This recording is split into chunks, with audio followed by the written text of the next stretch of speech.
Welcome back everyone, it's time to go balls deep into Black Clover chapter 324. Black Clover has been dropping bangers on top of bangers. And I know what you're probably thinking. ABD, what has happened now? Well, let me tell you, ladies and gentlemen, we have another transformation. Oh my god!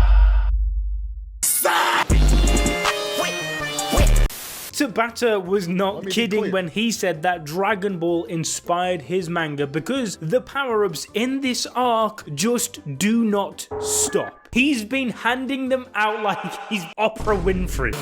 But in this chapter, Lucifer has gained another transformation where he admits that he was holding back his power. Yeah, I know, it sounds pretty weird, right? Like, why would you hold back your power? Shut up, bitch! If you are an evil incarnate and don't even have fun fighting humans, Lucifer has repeated multiple times that they are literal peasant scum that shouldn't touch him according to his own logic. So why wouldn't he just kill them immediately? I don't know. Hey, that's anime logic for you, I guess. Because if Lucifer did do that, there wouldn't be a story for us all to enjoy. And the Black Balls, in turn, won't be able to surpass their limits. Because that's one crucial theme in this current arc, if you guys haven't noticed, how every Black Bull member is getting a shining spotlight whilst other characters are left to the side. Well, there is actually a huge reason for that. But let's first begin with chapter 324, because that's why you're all here, with Zora and Sekre showcasing their utility for the squad. Zora has saved Asta, Yami, and Nacht from certain death. Lucifer's punch activates Zora's secret counter trap magic, which Sekre then combines with her mana method reinforced sealing magic. It absorbs the force of Lucifer's magic and Zora conjures up everything he received in his fists to return the favor to the Demon Lord. But Zora doubles the strength. Remember in chapter 292, Zora was training hard with Magna, as both were lower class individuals that had to learn a new magic spell the hardest possible way, by studying and writing runes themselves. But because of that now, Zora is able to match Lucifer at 50% power. This feat in power scaling is already better than every captain we've seen so far except for Siscolion. No one in the kingdom would even dare to assume that a peasant could match the literal Demon King's power, yet here we are witnessing it for ourselves. The story yet again showcases the hard work of the Black Bulls, exemplifying why they are the main characters of this manga and Seke isn't per se. Yeah, that's right, Seke. Deal with it. Shut your stupid. Remember when Magna faced Dante and stated that he isn't like Asta who has anti-magic, and he isn't blessed by mana or a royal, but he still strived hard for success to help society for the better by proving his worth? Black Clover's central message in this arc is to showcase the juxtaposition of perception and reality. In perception, the Black Bulls are seen as the losers, the outcasts, the weirdos of the world. This is due to their appearance, magic, type, or nobility. For example, Gordon is a goth and therefore is seen obscenely. Asta is a peasant, so his worth is taken for granted. Nacht wanted to practice devil magic, but this practice isn't allowed. Yami had dark magic that was unique, however perceived poorly. The point is, this resulted in their value in society being judged as low, which caused discrimination. However, since this is Asta's story, when he joined, everything changed for the better, because, you know, he's the goddamn GOAT! Every single Black Bull member in this arc have proven their worth, and they are in fact the strongest squad of all once they are united. They all support each other despite their differences. In fact, their unique traits is what allows for each and every one of them to shine. Chapter 324 further showcases this message, with Yami stating to Nacht, "You've probably been watching them anyways. They're a pretty interesting bunch, don't you think? They've all surpassed my wildest expectations for them." Yeah, I know. Great impersonation. You don't have to tell me. But Yami and Nacht acknowledging each other whilst praising the squad also refers back to their shared past. Both of them were best friends, and when Morgan died in chapter 287, Yami told Nacht at his grave that he would create a squad of people in the future where he would make Nacht the vice captain. Till this day, Yami still views him as his best friend and was waiting for him to return to take on the role. Yami picked up smoking on that day due to Nacht, as at Morgan's grave he took Nacht's pack of smokes. So the symbolism was placed there already, that these two badass motherfuckers are gonna smoke that Lucifer pack together at the end of this arc. But before I move forward, another panel we must notice is that Lucifer acknowledges Zora's grimoire. Now, this could be because Lucifer realized he was in a trap, or it could be tied to our previous theory we explained in our last few videos on Black Clover. We have to bear in mind that Zagrod stated that a devil's true form and power could not be unleashed in the world until they receive a grimoire. So Lucifer could be conjuring up a plan to receive one to reach his final form. Now, I do want to fast forward ever so slightly and actually talk about that final form of Lucifer. Now, although it's not 100% stated that this is Lucifer's final truest form, we do have some evidence which suggests that this is close to the completely manifested Lucifer somehow. Now, firstly, if we follow the logic of anime transformations, any new form instantly equals more power. That's just how it works. But there is more. Let's take a look at Lucifer's very first appearance in the story during the flashback of Lieb and Lucita, and you will understand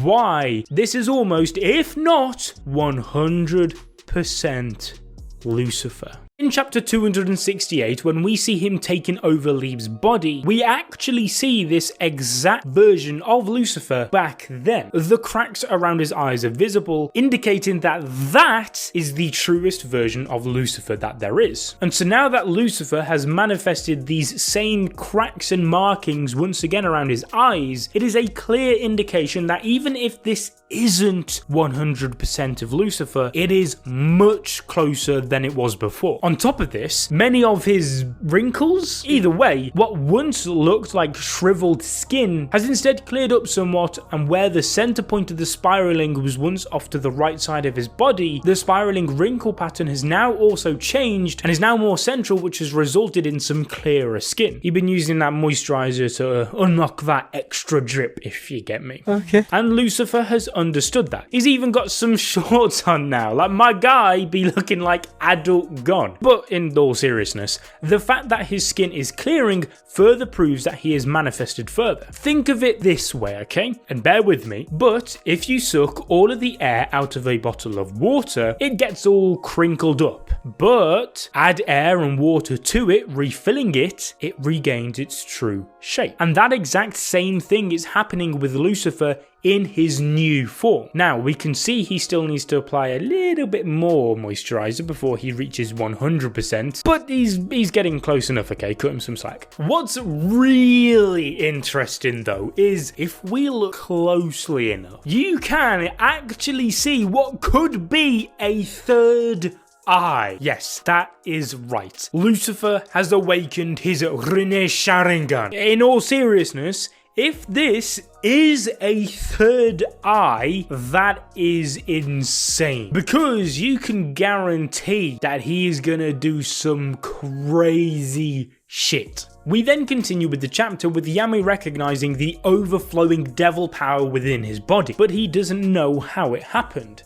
Well, we do. It was plot armor. I'm just being real, okay? Yami then claims that he will surpass his limits in this battle as he orders Nacht to synergize his mana zone with him. Dark magic and shadow magic combined created a spell called Children's Playground. And to be honest, this makes perfect sense as the chapter explains that the darkness spreads shadows and the shadows creates dark, which is an infinite synergistic paradox of complementing power, or as it is technically referred to, black bear force energy. But the main point to take away from this is that Lucifer is shook by Yami's dark magic, as he knows that it is arcane and that it has the chance to damage him. This infinite synergy allows Yami to land a clean hit on Lucifer, and Adremelech is impressed with what he has witnessed. As per logic, we have never seen Lucifer be pushed this far. Remember that for 5 chapters he was repeating how useless it was to even challenge him or be in his presence, blah blah blah. But now humans are impressing devils with their teamwork, as devils ideologically do not believe in such a thing. Anyway, Lucifer tanks the attack head on and looks at his arm as it is bleeding,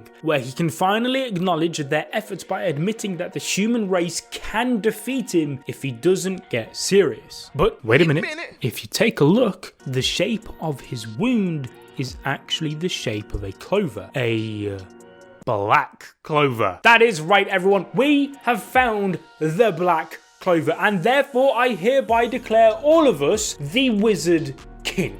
Huh? What do you mean? That's the wrong series. Black Clover's peak fiction. I don't understand. What series could I possibly be getting this confused with? So anyway, pretty much Lucifer, the strongest character we have been introduced to in the entire series, has acknowledged the Black Bulls. Which is ironic, as the Clover King hasn't done so and thinks that they are useless. Lucifer, in his new transformation, makes a declaration of war, as the Black Bulls have crossed his limits and outwitted his ideology, believing that humans are an inferior race. And because of this degradation and disobedience to the Demon King, he claims to the Black Bulls that he will kill all of their parents, siblings, friends, and neighbors without remorse, intending to slaughter all of humanity for even daring to touch him in his benevolence. Damn! Lucifer then claims that he will no longer hold back, transforming into his new form. The Black Bulls then gather together. Oh, and Yuno's there as well, by the way. Who? Hey, hang on a minute. No. We can't be giving Yuno the William treatment. That doesn't seem fair. Who? Okay, that was the last time, okay? The disrespect to Yuno has got to stop, people. No, I don't think I will.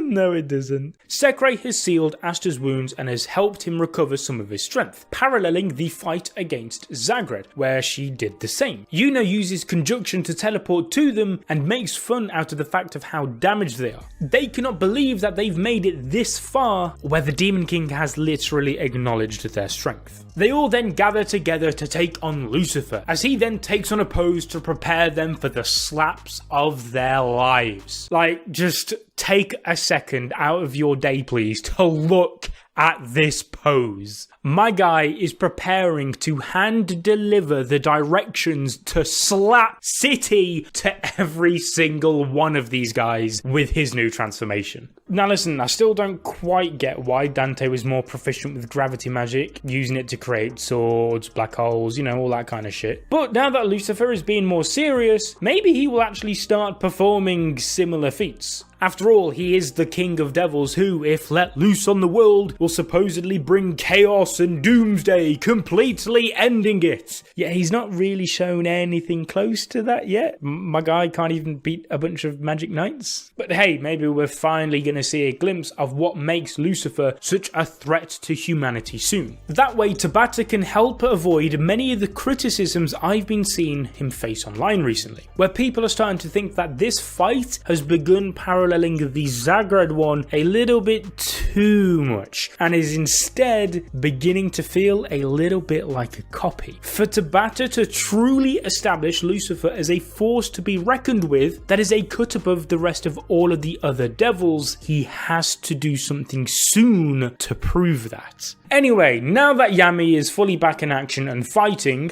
don't forget to check out the video on your screen right now where we dive more in depth regarding Yami's origins and what we can expect going forward in the story of Black Clover.